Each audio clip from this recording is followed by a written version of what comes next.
Yo, what is going on, everybody? We are back for another movie talk, and this time we are talking Brian De Palma's The Untouchables. 2 weeks in a row we touched on Brian De Palma's films, and this time we take it back to the Prohibition era again, like he did with the original Scarface film was, during the Prohibition era. And it was actually based on Al Capone. So now we get to see some Al Capone in this movie. And with me, as my co-host, Varangian Vigilante. What is going on, my bro? Finally Friday, finally talking movies. But you know what is even better than being untouchable? What's that? To have diplomatic immunity. It's...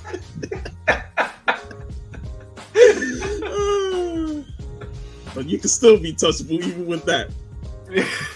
Danny Glover says so.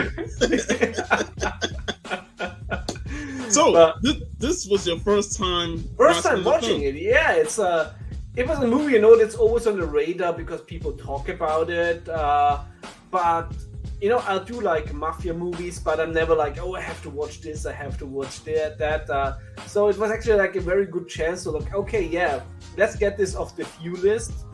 And it was way better than Scarface. There's still some things in there which I think maybe it's because De Palma is like it's De Palma's touch. It's very interesting because he did one of my favorite movies, Phantom of the Paradise. But this movie is so different than his others since I don't like Carrie, I don't like Scarface.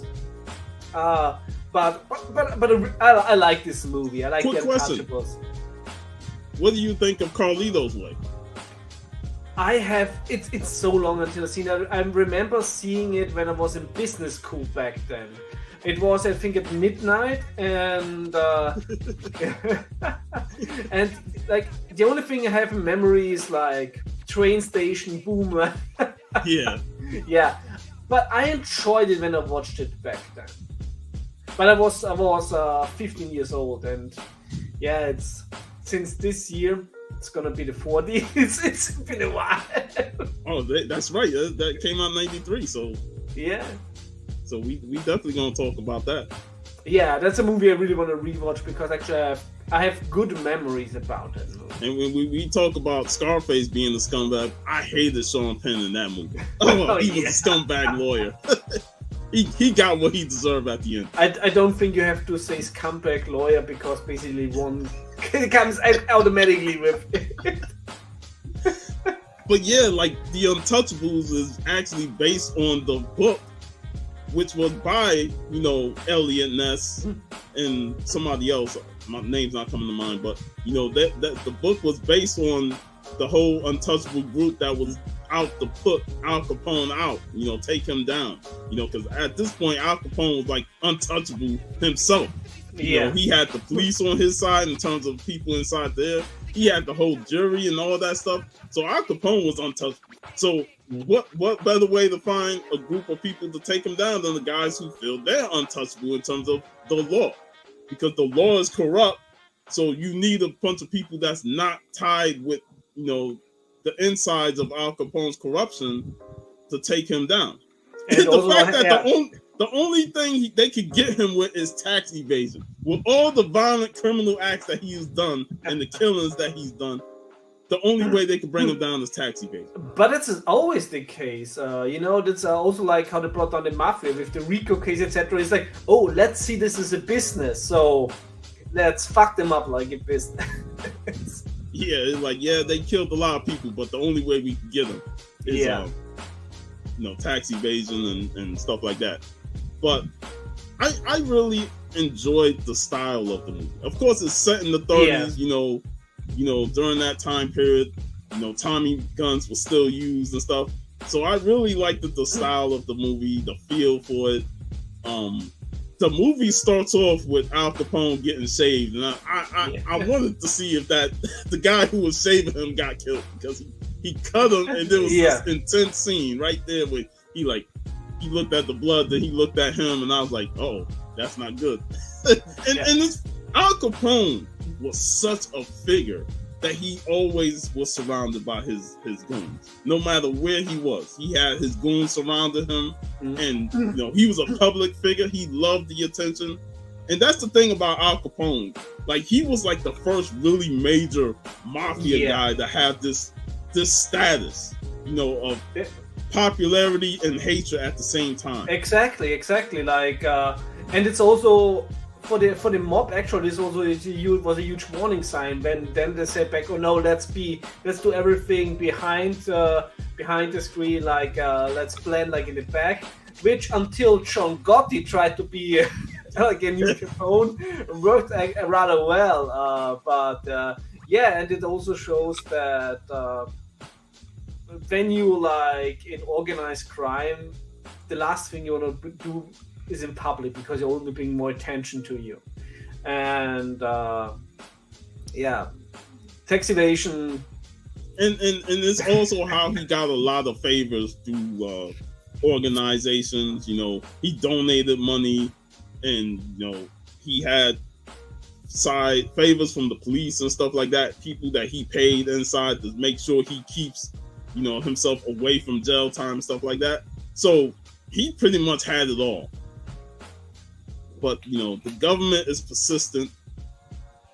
They want to make sure that nobody is above the law. I don't think so much above the law. I think the government just doesn't want that other people take away their money, which is their organized crime business. True. But at a certain point, they also say, he thinks he's above the law for getting away with prohibition and bootlegging and stuff like that. So it's like, we got to step in and try and stop him from making all this money. The government doesn't want any competition in that, for sure. No. And anybody making money and they not getting a receipt on it, man, they stepping in. Death and taxes. And that's where Elliot Ness comes into play. And Kevin Costner, I like Kevin Costner. Some movies I don't like him in, but when he really excels when given great films, he can really excel. And he was very good in it. I think he was the best actor for sure in it. Great hair, man.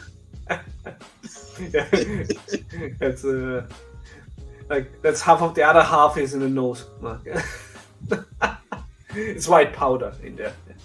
What's up, Two Gun? Hey, Two Gun Pedro. Kevin Costner was really good in it because it was one of these cases where he really emerged in the role, and he was Elliot Ness, and he was not Kevin Costner loving himself. Yeah. Which, of course, later, especially with, I think it is still the Postman is one of the most hilarious movies ever made. It was like back in the day when Kevin Costner has still a lot of pride in diving into a character, and I was when I watched it, it's like he was so young. I know. Yeah. He was fresh baby face back then, Yeah. Well, it always seems that Sean Connery went from James Bond to being an old man within one day. Well, the last Bond movie was, 83? When he came back to do Bond, and he was old then? But then he aged even more by the time he did this film. Yeah. Like, he was okay in Highlander, but then this film, he's like, all right, now he's it's like, I don't know what happened. Yeah. But I like how, there's a sting operation where they try and get somebody, one of Capone's shipments come in, and it was a complete ruse. It ended up being unbiased. Yeah. So back then, the press, the media was ruthless then. They get pictures and stuff, and they hound you. At least back then they didn't make up this stuff. They followed around and made sure they got the accurate stuff. But like Elliot Ness, after that really stung him, and he didn't really think that he was going to go any further until he met Malone, who was played by Sean Connery. And this is where things get interesting, because Connery's character is the do what you have to do type character, and not give a damn about the repercussions. Because if you want to take out somebody like Al Capone, you really have to go beyond the call of duty to say, I got to go take this man out. Yeah, you can't play by the rules if you want to take down somebody who doesn't play by the rules. Exactly. And, you know... Hey, Jeff. What's up, Jeff? I really liked that dilemma that he presents to Ness. Because at first, Ness is almost like, I'll do whatever it takes within the court of law. But as we see through the movie, he starts to have this conflict within himself about whether or not he wants to do that. And it comes to head on that rooftop scene with Frank Nitti. And we'll definitely get to that. But yeah, it's... I really... You know, I love Sean Connery. He was a fantastic actor. It's still so weird that he's dead. It's still one of these actors where it's like you really don't want to comprehend like he's no longer with us. But he was really a fantastic actor, always very entertaining. He's also very entertaining in this. He didn't deserve Best Supporting Actor Oscar. I mean, he got shot up, and they look at that as, oh man, what a great death scene. You know, we gotta give him the Oscar and stuff. That probably played a lot into it. But I really enjoyed the character a lot. Yes, it's very enjoyable. Just not Oscar. I mean, back in the day, the Oscars were still worth something. It was not like political fast like it's nowadays. But I think that for supporting actors, I even think that Kevin Costner was he nominated for Best Actor because he really would have deserved it. But I feel that Billy Drago would have deserved Best Supporting Actor because he was really great in this one. Billy Drago as Frank Nitti in that all-white suit. Yeah. He just had a presence. He did. And we don't see his face until he revealed himself to Elliot Ness. Mm-hmm. But he was there at the beginning. After the whole Al Capone intro, we get to see the blow up of the little sidebar. And you talk about child death in the movie, you know. Mister, you forgot your bag, and boom, like damn, the movie already starts out with deaths. Yeah, it's like I miss the days when a child's death was still a drama and not just another day in the newspaper. I know, man. Like they and plus, you know, they got away with it, you know, without actually showing her, but we know she got blown up with all I'm pretty sure that it was not fireproof. No. I mean, she was holding the bomb right in her hand, so she was the first one to be impacted. Actually, she was rather lucky, like being there not where it was before, so at least it went fast. But and I like before that Capone was talking about, you know, he's not about the violence and stuff, but his henchman is blowing up, so just creating the violence. And then I always have mixed feelings on what's his name. Let me see his name. Charles Martin Smith as Oscar Wallace. Like you even as a young person watching the film, you knew he wasn't gonna last. Yeah. Like he's the weak link of the four. Yeah, I also thought like basically them giving him a gun is like sending him out, like giving him a death sentence, basically. But I would like if he's like leaving him there, like letting you do this accounting thing and find. Yeah, because I felt like he was the brains behind the accountant and setting up that Al Capone has been avoid paying taxes. So to me, he's more of an office guy dealing with the paperwork. Exactly. You don't need to give a gun to everybody who has a patch. Yeah, they gave him a shotgun and stuff. And then the whole thing with him shooting up the guy was comical. Yeah. But you know what actually is very interesting in this movie? You know, everyone of the Untouchables, like who drank alcohol, got wasted afterwards. Like he had like a little taste of it, and then also Malone took out had the one body before he died. So basically, everybody who abstained from alcohol in Prohibition era survived. Yeah, like Stone, Andy Garcia, who played Stone. Like it was after when they said, "Hey, they're gonna lift Prohibition." He like, well, I'm gonna get Elliot Ness was like, we're gonna get the drink, you know. Yeah. And that's how it is, you know. Like, wait until after the whole thing is over, then get the drink. Yeah. But it's also like funny. It's like, I've seen this here, guys. I mean, oh yeah, Godfather 3. Yeah. This was like his setup to be in Godfather 3. Yeah.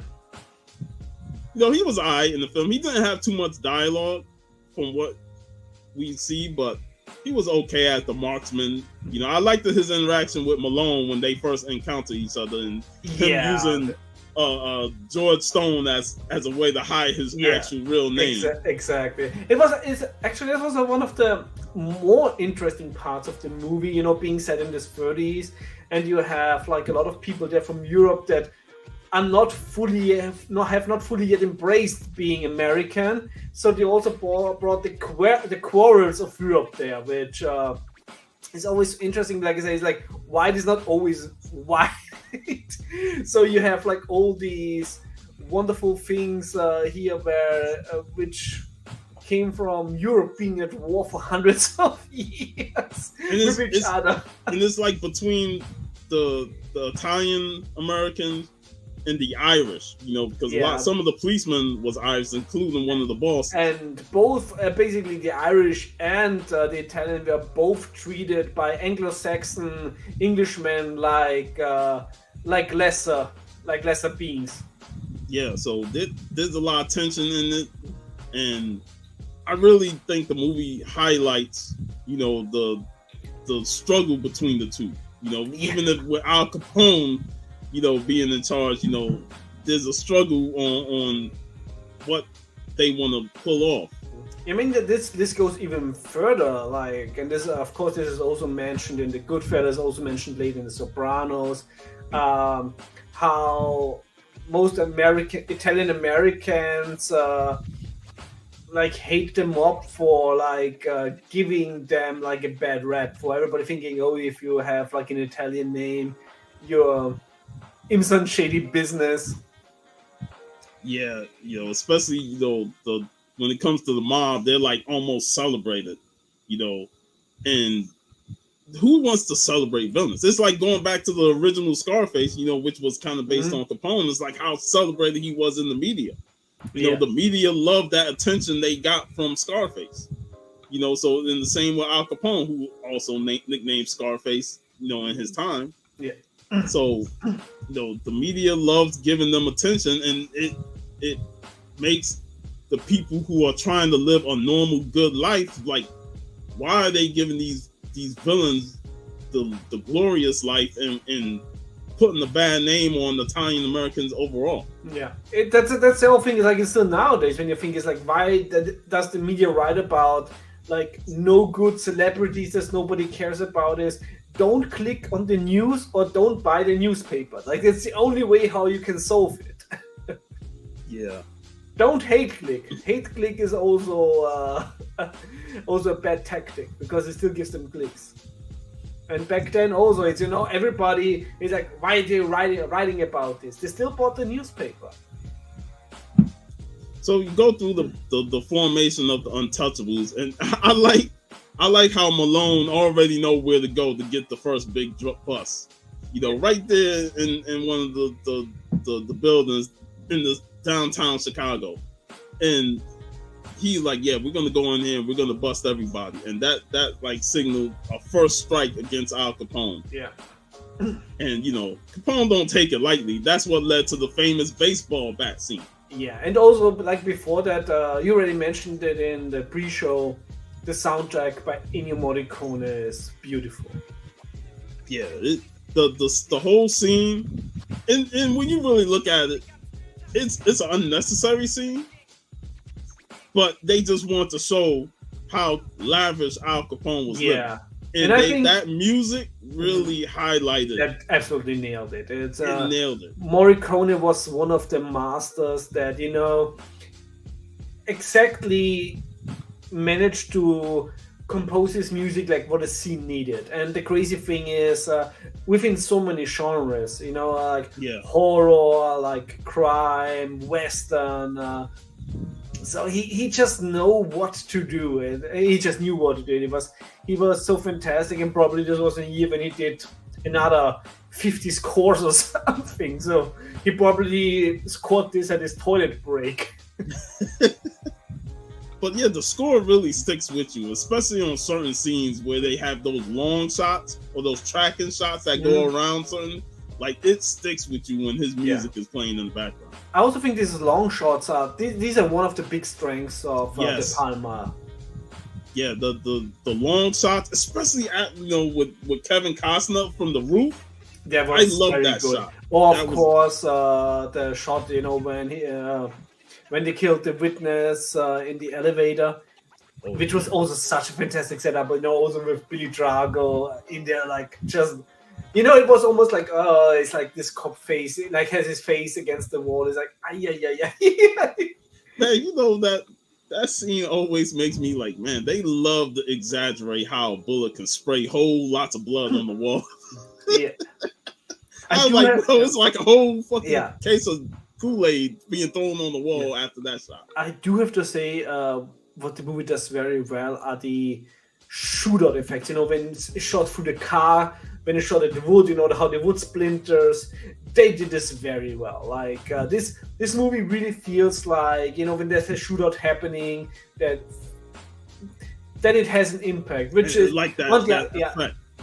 Which on the other hand is I don't know how many bullets of the Tommy gun they blasted into Malone, and how he survived and is alive until he was able to talk with Ellie.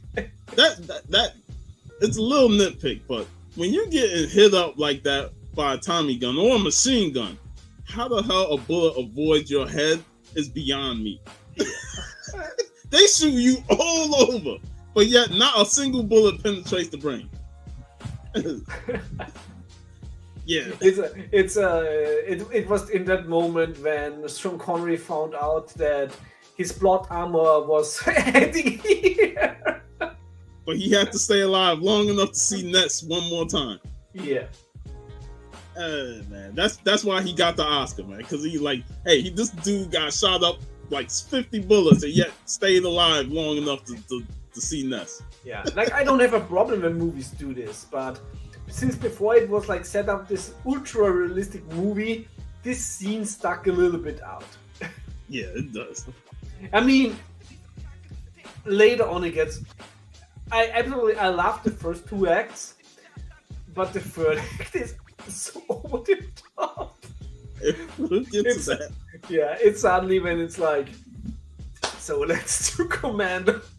I mean, between the two, I like the Nitty, Elliot Ness chase more, but there's another movie that comes to mind when we talk about that scene. Yeah. But the formation of the Untouchables and their goal is to bring down Al Capone.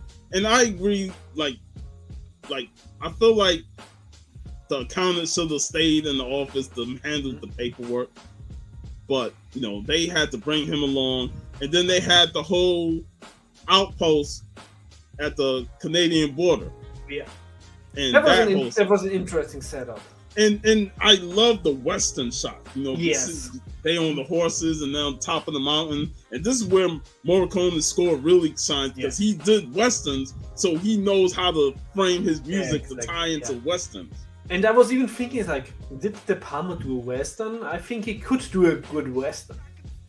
That scene was really well done, in terms of the planning, the team up with the Canadian team, even though it wasn't Mounties, but, with them and the whole ambush on the bridge was just well done. Yeah. I still don't know how we were talking about bullets missing heads. How like the mafioso shot into the riding Canadian policeman and hit no one. No one. It's like the Canadian policemen had armor themselves, and it's like, y'all bullets don't mean shit. We're Canadians. Turns out politeness is the best armor. Hey, we're Canadians. We're trying to show our superiority over Americans. I like it. Yeah, it turns out that the Canadians were the sharper shooters. Brett the Hitman Hart, baby. Hey, if Bret Hart was in there, he would have been awesome. I mean, Vince almost gave him like, you know, a Tommy gun. They shot the promo shots with it as a Hitman Hart, and they're like, nah. But he was in the Western. And there was, yes.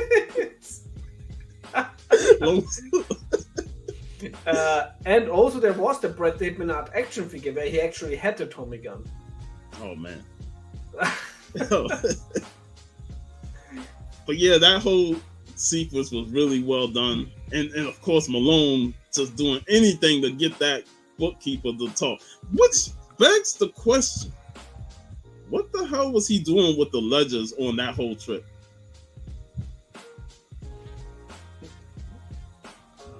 I mean, because you got a whole book of everything in there, and you're bringing it with you for exchange for the liquor. Like I could understand like having a sheet to document the whole thing, but the whole ledger.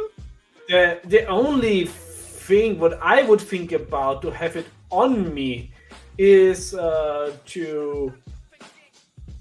basically in case I get caught, it's like, oh yeah, I can translate this for you. Please let me go. as a bartering for the police. But since he didn't want to talk, it was clearly not planned as that. So, but hey, it's, you know, he didn't want to talk until he saw the dead body get his head blown off. But the intensity of that scene, like, you know, Malone was really intense, and I was like, oh shit, is he really gonna do this shit? And to see the head pop and the glass shattering, I was like, damn. Let's just say it's like Malone was good that social media was not around. Caught all police brutality. And I like the Canadian officer said, I don't approve of your methods. And Elliot says, well, you're not from Chicago. Yeah, because we do things differently in Chicago. Yeah. Such a great scene. Chicago. Such a great scene. Yeah. But then you get the whole death of Martin's character, Oscar Wallace, the accountant. And it's like you see it coming. Yes. Because you see it coming because Capone has his eyes everywhere, and he has people within the police department. And it's actually one of the main guys, the top bosses, the Irishman, and Billy Drago. Soon as he was shown, I was like, "Yep, it's over for him." The death scene was really good. Like Martin's really acted very well. You know, the horror of the last seconds before the lights out. Like that look, you know, when Drago put the gun at him, that was really well acted. And again, it's like it really does have a character effect, because while he was there shooting guns, you could tell that character is more suited for the office. Yes, it's like, and as Billy Drago pointed out so well, he was very much touchable. Very touchable. Great. I also love that he, you know, when the elevator goes down, he's like, oh, there's a little time, let's write something on the wall. They always have enough time in these movies to do it.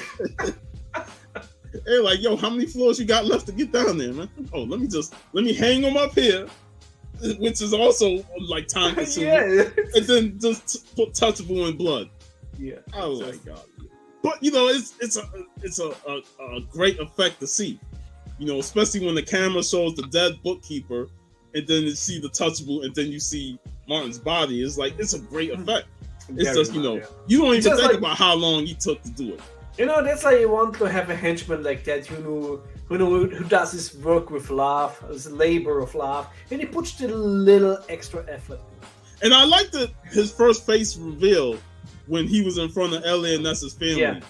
And yes. And Capone's like, I want his family dead. I want his whole life dead. I love that, because that was used in hip hop skits. You know, people use that Capone thing in hip hop skits, and it was awesome. But I liked that whole thing, because now it put the pressure on Elliot Ness to hide his family. And you know, family is important. That's why I liked when Malone asked him, got a family? He's like, yeah. And then he asked Stone, you got a family? Like, no. I'm like, good. Yeah. Make sure you ain't got a family because this is going to be some tready waters. Exactly. You know, also if I would have been added like in that position, the first thing is move the family out of state. Yeah. You want to get them as far away because somewhere where because it's basically also like that later on, you know, pretty much when you were outside of New York. Of course, maybe not when you're like in California, etc. But if you're somewhere like when nobody cares, you're basically safer. Yeah, as long as you got like somebody there to protect. Yeah, a person that's loyal to you, not somebody that you don't really know. That's why when Elliot asks her like, "Who's this guy?" One of the cops came. He like, "Oh, he's a guy that Malone requested." And then when he sees Malone, they're like, "You sure that guy's good?" Like, of course he's good. That's my cousin or my nephew. Blood is thicker than water, so you don't expect your family to turn against you. Yeah, for the old Irish, like whiskey and blood has the same thickness. Exactly. So yeah, like they took out Oscar, and then that's when Malone was like, he confronts the head of police. Yeah, and also signs his death warrant with that. Oh man, that was such a great scene in the alleyway, because they're arguing over and it's very much real because on one point he may be head of police, but he's also on the payroll of Al Capone, and he likes to keep that status there and not ruffle any feathers. And he's trying to tell Malone that Malone ain't having that. He's going head first. He wants to take down Capone. Yeah. But it was really interesting, and both basically telling each other or like who has more dirt on the other. More dirt and what are you really loyal to? Mm-hmm. Malone is an old, savvy, veteran cop. He was on the beat. He didn't have to do this because he valued his life. That was what he told Ness. Like, I value life, so I'm just a beat cop doing things just to get by. So now he's putting himself in danger by joining the squad to take down Al Capone because he knows the repercussions. Yes. But he's willing to do that because it needed to be done. Hey, werewolf. And like you said, once he got the information from the head of police, that was his death warrant right there. Signed, sealed, and delivered.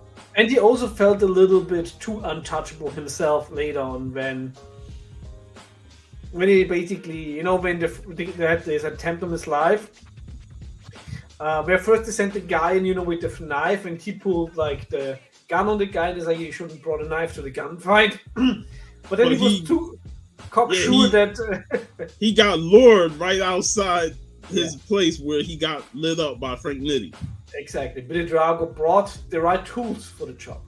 Exactly. And he was set up perfectly. As he always did. And after taking a whole round, this man was still able to crawl back to his room. And the Oscar people was like, oh, that's Oscar worthy right there. But we was like, man, should he be dead? Instantly, this man got lit up full tilt. And he's probably he missed the only vital organ for an Irishman, which was the liver. Oh, either that or he drank a whole lot of liquor to the point where he's like, that liquor is keeping me going before I go. Yeah. It's got like Scarface snorting all that cocaine. Like, he getting lit up, but yet he's untouchable. Like it's sometimes in video games when you take drugs and it's a superpower and it's slow. You need that Max Payne bullet time kill effect.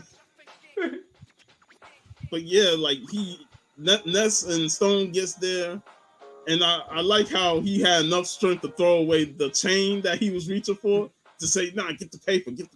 Yeah, that was almost that. This is when the movie slowly started to feel like a parody with some scenes. It almost felt like it's like he's dying and it's like, what do you want to say? And then he was even able to voice something. He's like, listen, you stupid fuckers. like, you extorting that much energy, you Yeah. should be dead instantly. Yeah. But that's like he says, that old Irish blood. He like, stay strong, stay strong. And then the whole point is like, you had the person with the ledgers, but now they gotta go after the bookkeeper. And they said, well, we gotta send the bookkeeper out of town. And this is where we get a scene that is a fucking parody.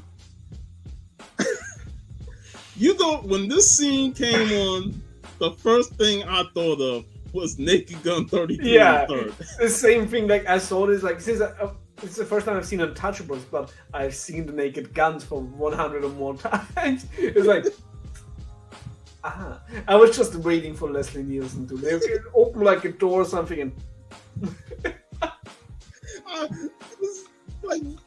it's one of those things where the movie is great, but when you see the movie that parodies this scene, you instantly think of that parody. You don't even think of how great the scene could have been, because it's like the parody did it better. Absolutely, and this scene in this movie sticks out like a sore thumb. Like, I would have rather it just been a straight up shootout without the woman and the baby falling down the fucking stairs. I think that's one of the that's actually, I think, the biggest. You know, I would still give the movie 7 out of 10. But I think what holds the movie back is that I think the Balmer tries to be too creative with his action scenes. Yeah. And by that, he makes them look funny, because also later when on the rooftop, Chase. Also later on the rooftop, it's just, you know, a little bit too much over the top. And like with this scene, it's like, I get the helping out a lady and her child, but at the same time, it's like, you can't get into a shootout with these guys and try and stop the carriage at the same time. I'm like, you can't stop. Nobody cared about the poor sailors. Oh my god. That Naked Gun kid, they had guns in there. The sailors was getting lit up. I was like, bro, stay down. There's a shootout. What are you doing? I'm telling you, like, I'm waiting for OJ to catch the baby. Yes. And this is why Marines don't respect the Navy. Like, the postal, Jason, the postal service. I'm waiting for them to come out blasting. I said, like, Naked Gun 33 and the third did it way better. Like, I'm sorry. I love the Untouchables, but Naked Gun did it better. Yeah, that was like a scene. Like, I have to rewatch the Naked. It's just hilarious. Like, I was laughing throughout the whole part because I'm like, I'm just thinking Leslie Nielsen in the place of Kevin Costner. Yeah. Oh man. Yeah, and this scene took me so much out of the movie. So then I was almost seeing it like a comedy. It does. It really do hurt the movie. Because if Naked Gun never did it, I still think it would have had a bad effect because of how it was shot. But Naked Gun did it better. So yeah. And like I said, the whole shootout on the roof with Frank Nitti, I liked it better, but it was a bit over the top. Especially when Elliot Ness rolls over and falls off the roof. Yeah, that was. Where does extra ledge come from to save him? It almost felt like a scene where it's like, and this is when we had to recast Kevin Costner. Hey, bro, the movie could have ended right there. Like, he falls off the roof. Yeah. Roll credits. Roll the credits. It's over. It's directed by Jay White. There's an extra ledge right there for him to safely. Oh, like boom, and shut his hat off. Yeah. Or to have the GTA to waste it. Oh my god, man! And the funny thing, Frank Nitti was carrying the paper that had all the jury members that was paid by Capone. Yeah. And when they revealed the paperwork to the judge was like, whatever. And then Elliot Ness told people to clear the room. And then next thing you know, you see the judge having this concerned look on his face. I was like, yeah, he was in on it. Yeah, almost. But it seemed like, how it was cut. It almost like the only thing missing was that the judge sat there with a black eye. and then when they moved the jury and said swap them with the other case, Capone just completely lost it. Like, what the fuck? The jury was a perfect representation of the American justice system. Like, there was no white man under 16. I was like, if you could do this against Al Capone, you should be able to do that in other cases, man. Yeah, let's swap juries. I'm not feeling this truth.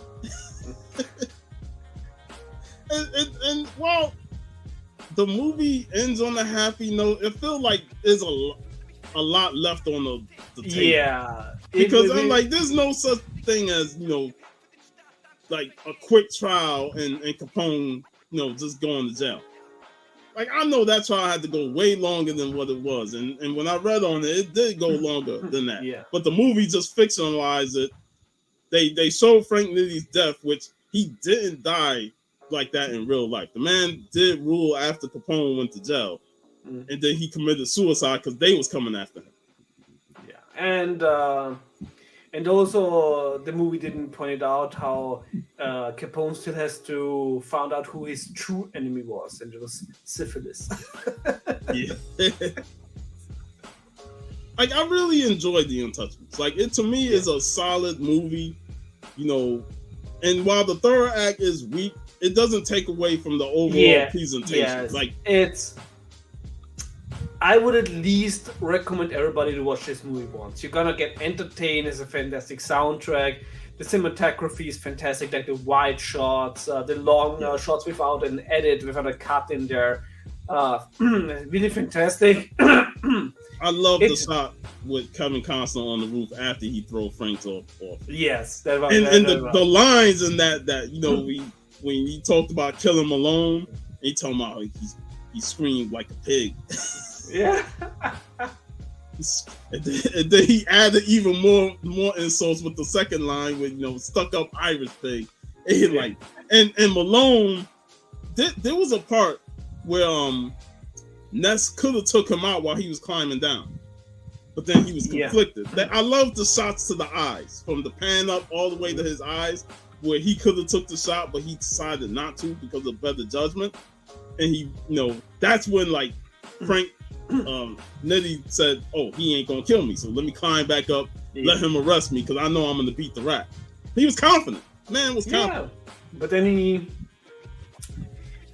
fuck around and find out. He fucked around, found out, and Ness really made it. It was a good move that they actually took a moral character like Ness and had him do something like this. Because as an audience, you're kind of shocked a bit. It almost felt like that was like a scene. The only thing was missing is he's like, "Hey Frank, remember when I promised you to bring you in? I lied." I lied.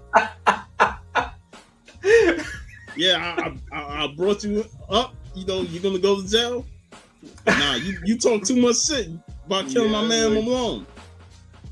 He threw him off that roof like Arnold Tulsa. What's his name? Did he sound anything like that? That was a great comeback line. Yeah, man. But it's also the third act is very entertaining. It's just the rest of the movie feels like a 70s movie, even though the movie came out in 87. But the third act feels really like an 80s actioner, which is awesome. But also it makes it a very strange movie. They had to get their action set pieces in. And I thought the movie had some good set pieces, especially on the Canadian border. I thought that whole sequence was really well done. It was a fantastic action scene, and this was also very fitting. Also, the other thing is the costumes and everything. Oh, the suits was Yeah. top notch. It really, of course, I was not there in the 30s, but it really felt like a 30s environment. I liked it when Elliot Ness went to confront Capone in his hotel after the murder of Oscar. Yeah. And I'm like, I know you're not gonna pull a gun on these. They were ready. And oh yeah, the opera scene where they kill Malone and they Capone is at the opera. Yeah. But it was like this scene. It reminded me, like, wasn't there such a similar scene in Seinfeld? I know that song was used. The guy singing the song was used in another film. And I was like, damn it, I'm trying to think of the film that they used in it. But yeah, I was like, oh man, that music playing and Malone dying was like, damn, that goes well in hand. But what is really interesting is because I read afterwards some reviews because I wanted to see, hey, how is the look on this film? And it's interesting how people are divided on De Niro's portrayal of Capone. Like, I thought it was really good, but a lot of people are divided. Some say it's like, oh no, it's like all you see is De Niro. Other people say, no, actually he really looks the part. But I also thought, like, he really looked the part. He really made it very well, and I was actually afraid watching it that it would be too much De Niro. But I think he really portrayed Capone well. Yeah, I mean, I know I said backstage we could have seen a little bit more De Niro, but when I thought about what you said about the movie gave us just enough and not overdid it, I kind of agree with you on that, because then it would have became the De Niro show if we would have got more of it. Exactly. So I really think it was the right amount of De Niro. A lot of people also, at least on German sides, complained that the movie is marketed as a mafia movie, and there's like, it's not a mafia movie. It's like more about law enforcement movie. Yeah, the mafia is second fiddle in the whole grand theme thing. It's all about Elliot Ness and his men trying to take down Capone. You know, it's not like just focusing on Capone. Yeah, and but this I really like. Like, it has the mafia components because of Capone, but it's not a full-fledged mafia movie like Goodfellas or Godfather or something like that. But I still would put it kind of lump it in there because of Capone and it being a whole set in the 30s. And those a mafia movie, like the genre is broader than just movies from the mafia's viewpoint. Yeah. And one movie we talked about has mafia in it, but it's not even about mafioso stuff, and that's A Bronx Tale. Exactly. It's more about family, who's the father figure, and the mafia is more like the environment, part of the environment. Yeah. You know, you had young kids wanting to be mafia-like, you know, with seeing his friends. You had Sonny, the mafia boss, who was like a father figure to see, and then you had the Rob De Niro's character as that man that's trying to grow and teach his son the right ways of life. Man, I love that fucking film. Yeah, that movie was fantastic. I really have to find a way to download this video so we can re-upload it on your channel. Fantastic. But yeah, the Untouchables is no doubt a fantastic film, and even if it loses its luster in the third act, damn you, Naked Gun. It still holds up, you know, very well. Yeah, and it's not boring. Hey, like you entertained. We talked about the train station scene, and we said Naked Gun version was better because as soon as the train station scene came up, the first thing to come to mind is Leslie Nielsen and that whole thing. Yeah, it's. I was waiting for OJ to save some babies. Oh man. But yeah, fantastic film. Great acting all around. It's one of those films that I'm glad, because it's been a while since I've seen it, but I remember every scene. It's a very memorable movie. A very memorable movie. Like I also still have like all the scenes in my head. Like I watched it for the first time, and it's really an easy. And then also like that is a big strength of De Palma, that his movies are memorable.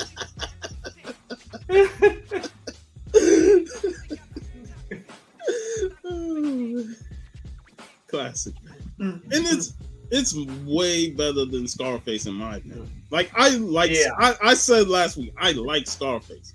I know you disliked it. I liked it, but at the same time, I had a lot of issues with it, and I feel like this one was more stream forward, and it wasn't a lot of unnecessary fluff like that movie.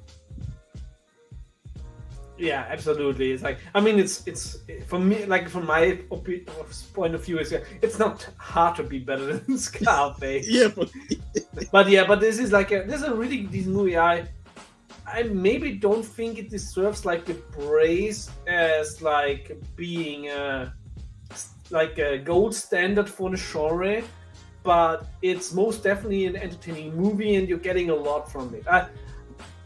I just wish that they would have had the tone of the first two acts also in the third act, and wouldn't go like totally bonkers with action scenes. But it's action scenes are awesome. I wanted to upload the whole Frank Nitti Elliot Ness chase, but every video on YouTube always end with him climbing down. And didn't encapsulate the whole point where he get thrown off the roof. I'm like, I need that part to go with it. Yeah, but yeah. Also, sadly, Billy Drago passed away way too soon, and he was like, after this, also one of the most iconic B-movie villains. This was the one that put him on the map when you really look at it. Like, he was in movies prior, but this was the film that really put him on the map. Yeah, and of course, I don't know how it is. How to work with him? How to work with him? But I thought he was like, even like from his talent wise, he could have been even better than B-movie villains. I agree. Like he would have made a killer Bond villain. Oh man! If there were more Bond movies in the '90s, like especially during this time when Timothy Dalton was doing Bond. Yeah, they would have fit so well together. And Timothy Dalton is the best James Bond. It's a shame he got cut short with just the two films. Yeah, but those are so fantastic, and I also really like, of course, the one where it's in Vienna. Living Daylights. Yeah, that was great. I would definitely take Billy Drago in that movie as a villain than the two villains they had in that film, because they were kind of weak. But Billy Drago, rest in peace, man. Awesome guy, legendary villain type character. Like, we don't have enough of those no more. We talked about before, like the lost days of henchmen, and Billy Drago is a top tier henchman. Iconic henchman. Yeah, it's like we need a new generation of henchmen. Sadly, they don't want henchmen dominating the genre no more. But Untouchables is great. Yeah. And next week, we're going to discuss the legendary Frank White, King of New York, Christopher Walken. Now, this is another film that's huge in the hip hop market. And it's also a movie that I have never seen, that I haven't seen before, so I still have to. It's also the first time I watch. I thought you've seen this movie before. No, Suicide Kings I've seen before. Oh, I thought you'd seen King of New York. No, King of New York I have not seen. It was Suicide Kings that I've seen. So okay. Well, be prepared for Lawrence Fishburne as Jimmy Jump. It's gonna be interesting, and of course, like Christopher Walken is always a treat. Christopher Walken. There's a lot of names: Wesley Snipes, David Caruso, Giancarlo Esposito. A lot of names in this film. So it's definitely going to be a treat watching this, and probably one of my favorite kills in the film. It's so ridiculous, but at the same time, it's like, damn, that was awesome. Looking forward to it. And the week after, finally, is Goodfellas. Yes. Which is actually the mob film. This one I have is one that I watched the most. Yeah. Talk about a movie that was long but worth it. Yeah. That was great. Batista's a fantastic henchman, yeah. I mean, not only, of course, we already talked about the man with the iron fist. Yeah. He was fantastic in that as a henchman. Then he's sort of also a henchman in the new Dune movie, which he also does very well. He's the main villain in Kickboxer, in the Kickboxer remake. Also fits very well in there. So Batista is actually somebody who I would see in there. The only problem with it is that having worked now with Denis Villeneuve, I also think that Batista, he wants to do more acting. He doesn't want to be like in that henchman line. He wants to do films that he can do some acting in. Yes, that is his goal, especially since the new Blade Runner was also by Denis Villeneuve, where he said this is where the acting bug really bit him. Yeah, King of New York, man. I'm looking forward to that, man. But yeah, it's gonna be fun next week, man. Gonna be awesome. So with that in mind, before we leave, plug Retro Nerd Girl. Should be going live. She's probably live right now. So just want to plug her channel again. She's been catching the replays of all our lives. Thanks so for watching, Retro Nerd Girl. And looking forward to next week. There might be a comic call tomorrow. I know Matt said it last week that we was going to have a show, but he never really set it up yet. But we should have a show tomorrow. Last week's episode was great. Had a lot of great discussion there, and looking forward to tomorrow. Yeah, I was really watching it, like a bit into it, and it's like I have no idea what you're talking about. It's understandable. It's understandable, man. But yeah, it was a great discussion overall about hip hop and stuff. But I think Biggie Shack is going live tonight as well.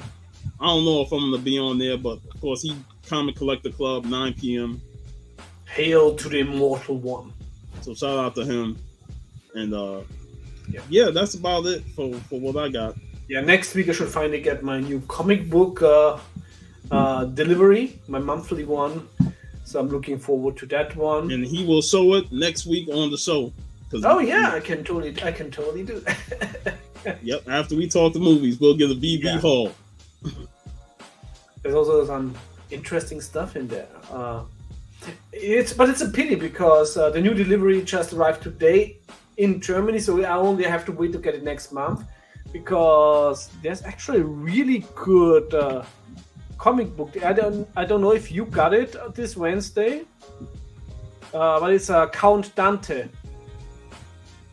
I don't think I have that. Because I ain't go to the shop this Wednesday though. It's because it's from Scout Comics, and it's about Count Dante's, the Black Dragon Society, the advertisement for the comics, with the Denmark, the Death Touch, which is also basically in the same line of fake martial arts like Frank Dukes. So I'm very interested how this comic book will be, since I always remember reading through the old comic books, this Black Dragon Society ad that they had in there, with Count Dante with his afro and stuff. So it's gonna be. Matter of fact, I'll show something. Since it's us, we got some Savage Swords of Conan that I picked up last week. There's also a cool Frazetta homage. Yeah. Conan the Death Dealer on steroids. Oh yeah, that's a beautiful cover. Acme had 40% off back issues, so I was like, man, let me grab a couple books. Yeah. Love this one, man. Oh yeah. Those are beautiful.